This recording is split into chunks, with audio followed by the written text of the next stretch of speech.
Diagnostic tools for lymphomas are based on the integration of histological morphology with immunophenotypic and molecular techniques that allow for the precise characterization of hemolymphoid neoplasms.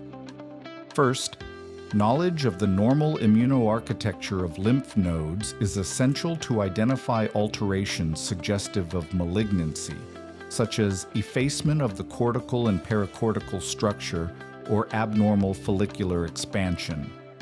In this regard, immunohistochemistry is a diagnostic cornerstone, as it makes it possible to define cell lineages using specific B and T cell markers, evaluate aberrant protein expression, and establish immunohistological criteria for malignancy.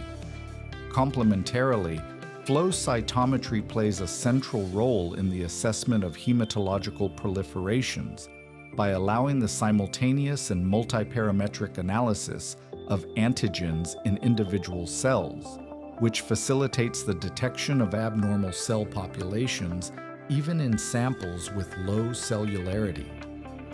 Finally, molecular techniques aimed at studying the clonality of immunoglobulin and T-cell receptor genes provide additional evidence in cases with equivocal morphological findings, helping to confirm the neoplastic nature of a lymphoproliferative process.